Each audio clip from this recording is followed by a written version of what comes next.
All right, it's time for another update. Everything seems to be progressing pretty much as expected. We're still waiting on a turn in oil, though. But I'll start with the stock market.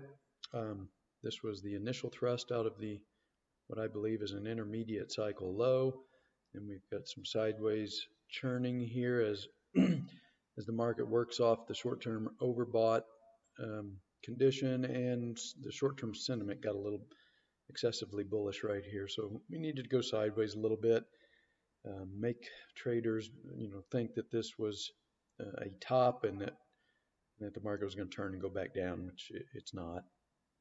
Um, it looks to me like, of course, we'll have to see how we close tomorrow, but it looks to me like the flag pattern is probably about complete, and we're probably ready to start the next leg up. And we are going to test these all-time highs. We're going to make new all-time highs. The advanced decline line is already making new highs, and that's almost a back up the truck signal that the stock market will eventually follow.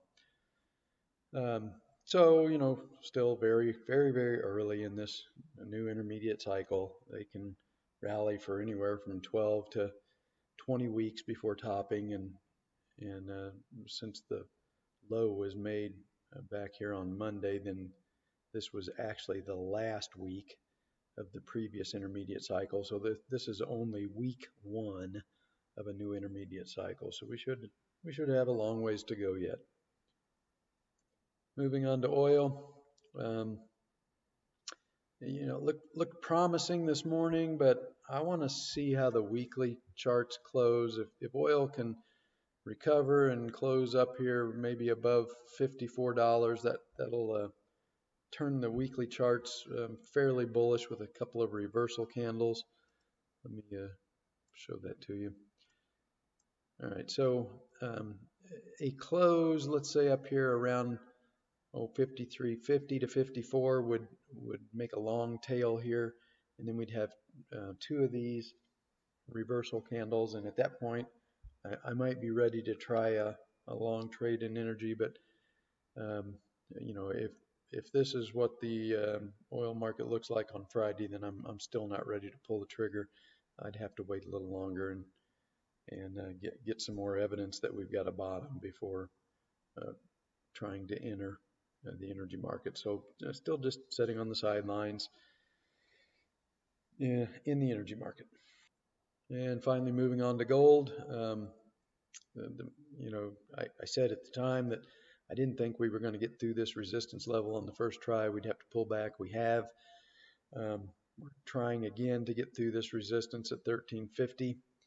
Um, I'm starting to see a lot of people get pretty bullish on the metals, and this is typically what happens. We're getting pretty late in this daily cycle. I don't I don't care for breakouts that come late in daily cycles. I like to buy breakouts that occur very early in a daily cycle, say before day 10. We're getting into the late 20s here. Um, those kind of breakouts that occur very late in a daily cycle, they usually fail. And then let me widen this chart a bit. All right, so this is how most, well, retail traders anyway trade. They like to buy breakouts because they assume that a breakout means that resistance has been overcome and we're off to the races. Here's the problem though: a breakout above this resistance at 1350 just moves gold into a much heavier resistance zone between 1350 and roughly 1380 right here. So there's still a lot of resistance in this zone, even if gold gets above 1350 in the next several days. And it's, like I said, it's doing it very late in a daily cycle. So I I tend to, as always, I tend to be on the other side of the boat. So when everybody else is really bearish, I tend to want to be bullish. When everybody else is really bullish, I want to get cautious. And I'm seeing a lot of people becoming very bullish on gold, and they're doing so late in a daily cycle, uh, right as gold is about to move into a very heavy resistance zone.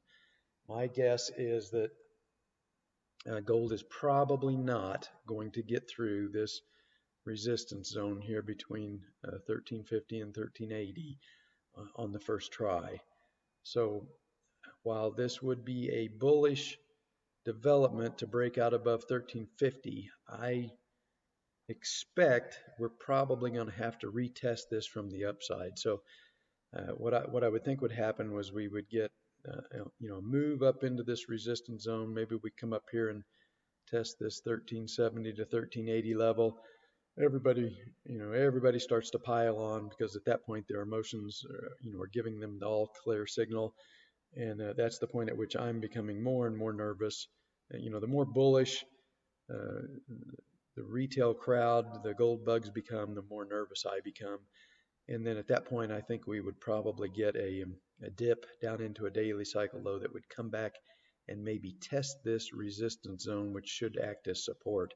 And at that point, I think we could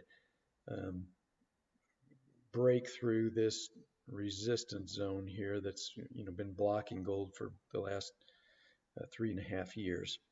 But I doubt that it's going to go through this and with a sustained move on the first try. So I don't think you need to panic if gold breaks through this 1350 level. I think you just want to be prepared, and then if we get a pullback down to this 1350 level from the upside, I think that is your buying opportunity more so than just buying a breakout here above 1350. I would prefer to buy a retest of 1350 rather than a breakout of 1350. Not this late in the daily cycle. Now, if this breakout had occurred, 10 days into the daily cycle, then yes, I would be very bullish. But a breakout that occurs, 25 to 30 days into the cycle, I become very cautious on those kind of breakouts.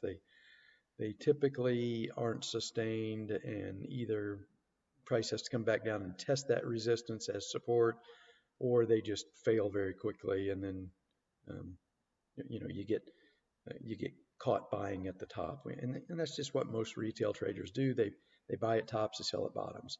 Their emotions give them the all clear on a breakout, they buy, and then the market corrects, they panic, they sell down here. They do the exact opposite of what they should do. So stock market looks set up pretty good. I think it's going to give us another leg up and test those all-time highs pretty soon. Gold may break out above 1350. Doubt it's going to break out above 13. Well, let's just call it 1380. Doubt it's going to get through that on a sustained move. So I think you're going to have a better entry in gold when we get a corrective move that maybe comes back down to test this as resistant or as support.